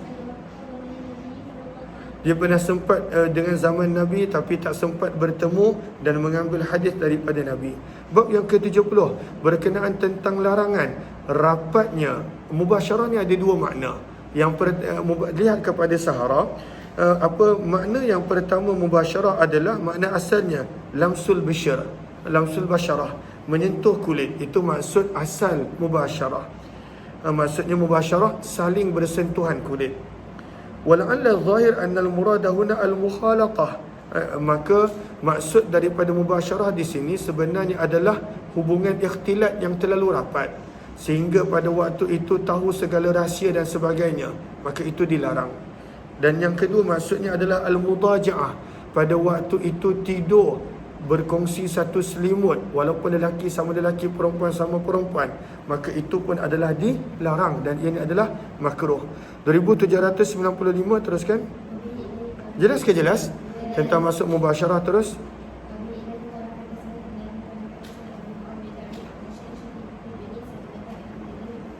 daripada Abdullah bin Mas'ud radhiyallahu anhu, beliau berkata, Nabi sallallahu alaihi wasallam bersabda, la tubashir. Maka ada tiga makna, ada dua makna. Janganlah terlalu rapat hubungan di antara seorang wanita dan wanita sehingga hatta tasifaha, sehingga dia boleh menceritakan tentang sifat wanita tadi kepada suami dia, ka'annahu, sehingga suaminya boleh seolah-olah melihat kepada wanita tadi. Dan ini jangan kita pergi cerita tentang apa kawan baik kita pada suami kita, maka suami kita pun terbayang-bayang menceritakan tentang orang yang kita rapat. Jangan. Maka itu akhirnya membawa kepada si suami tadi berfikir sesuatu yang tidak elok disebabkan perbuatan kita. Hadis ini adalah hadis yang hasan sahih. Terus 2796. Terus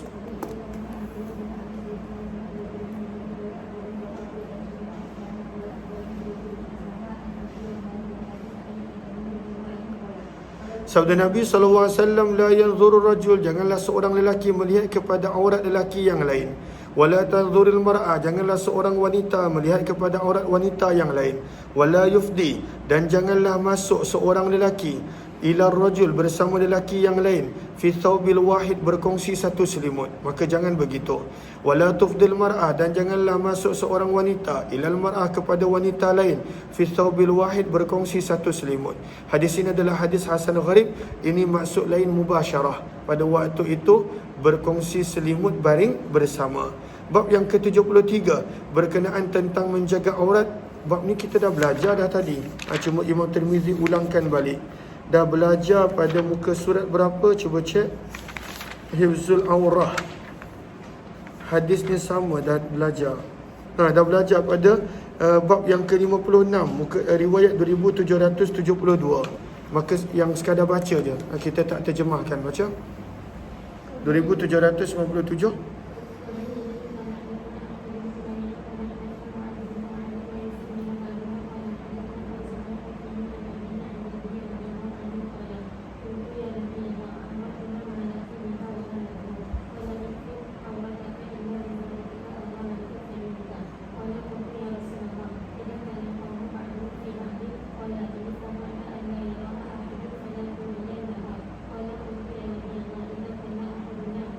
Jadi Nabi SAW suruh jaga aurat walaupun bersendirian. Ada sahabat tanya, kalau bersendirian pun kena tutup aurat ke wahai Rasulullah?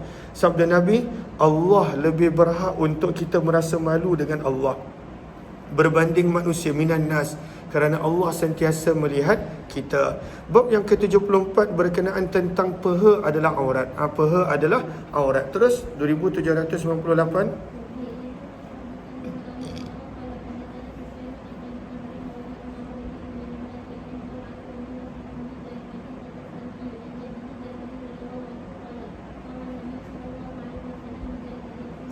Nabi SAW telah melewati jarhat di dalam masjid. Wa qadin kashafa fakhiduh, terbuka aurat dia. Terus gariskan bawah tu siapa jarhat. Nama beliau adalah Jarhat bin Khuwailid, sahara baris yang akhir, termasuk daripada kalangan penduduk penghuni As-Suffah.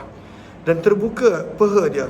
Maka Nabi tegur dia, Nabi bersabda, innal fakhidha aurah, sesungguhnya peha termasuk dalam aurat. 2799, teruskan.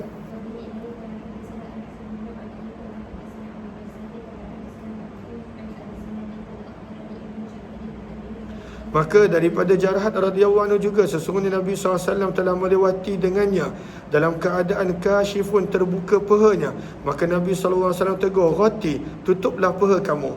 Fa inna, kerana sesungguhnya peha termasuk daripada kalangan aurat, daripada aurat. Hadis ini adalah hadis yang hasan. 2700, 2800. Terus baca sampai habis, lebih kurang sama je. Terus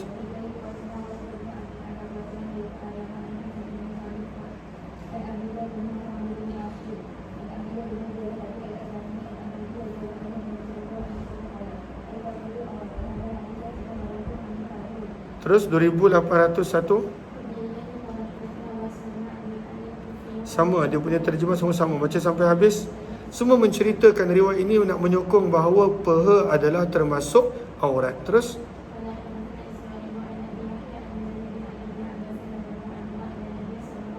sallallahu alaihi wasallam. Dan di dalam bab ini ada juga riwayat daripada Ali bin Abi Talib, Muhammad bin Abdullah bin Jahash. Dan juga hadis ini adalah hadis yang hasan gharib. Abdullah bin Jahash dan anaknya Muhammad merupakan sahabat Nabi sallallahu alaihi wasallam. Bab yang ke-75 berkenaan tentang pentingnya menjaga an-nadhafah, kebersihan. Teruskan.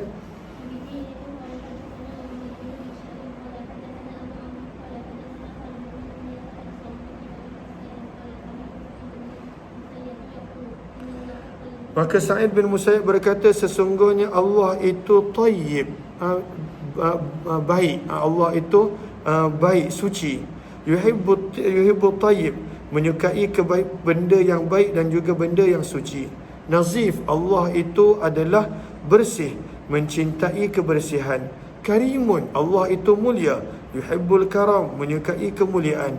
Jawadun, pemurah, mencintai orang yang pemurah. Fanazzifu, maka sabda Nabi, maka jagalah kebersihan. Berkata perawi, aku menyangka Nabi tegaskan berkenaan afniyatakum, halaman rumah kamu. Jagalah kebersihan halaman rumah kamu. Wala tashabbahu, dan janganlah kamu mengikuti dengan orang Yahudi yang tidak menjaga kebersihan, sabda Nabi. Berkata Allahumma salli ala sayyidina Muhammad, perawi, aku telah menceritakan hadis ini kepada Muhajir bin Mismar. Lalu dia berkata, haddatsanihi, baca.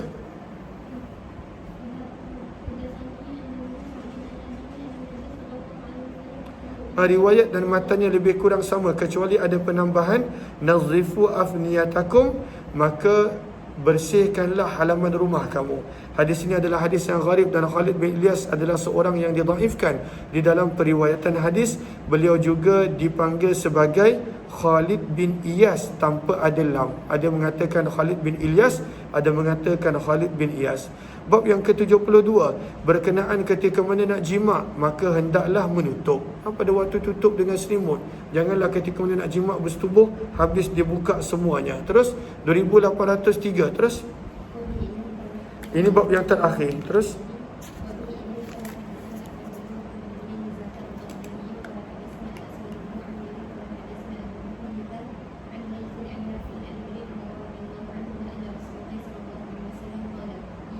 Iyakum, jauhkanlah diri kamu wa ta'arri, daripada bogil, daripada terbuka aurat. Kerana sesungguhnya bersama dengan kamu ada makhluk yang tidak pernah terpisah daripada kamu. Siapakah mereka? Sahara. Pada baris yang kedua daripada bawah, ada malaikat yang menulis buku catatan amalan, malaikat hafazah, dan juga malaikat-malaikat yang lain. Terus, wahina, maka janganlah kamu buka aurat kamu ketika mana bersetubuhnya lelaki dengan isterinya. Fastahyuhum, rasa malulah dengan mereka. Wa akrimuhum, dan muliakanlah mereka. Hadis ini adalah hadis yang gharib, kami tidak mengetahuinya kecuali daripada sanad ini. Dan Abu Muhayyah, nama penuhnya adalah Yahya bin Ya'la. Bab yang ke-77 berkenaan tentang memasuki bilik air. Lalu insya-Allah esok kalau sempat kita buat kelas pagi sekejap. Kalau nanti apa-apa akan dimaklumkan. Dan insya-Allah esok malam mungkin tak ada kelas sebab saya dalam flight. InsyaAllah esok akan berangkat menunaikan umrah. Dan kelas-kelas yang lain akan ada sedikit sebanyak berlakunya perubahan waktu insya-Allah. Terima kasih semua. Jumpa lagi. Wabillahi taufiq wal hidayah. Assalamualaikum warahmatullahi wabarakatuh.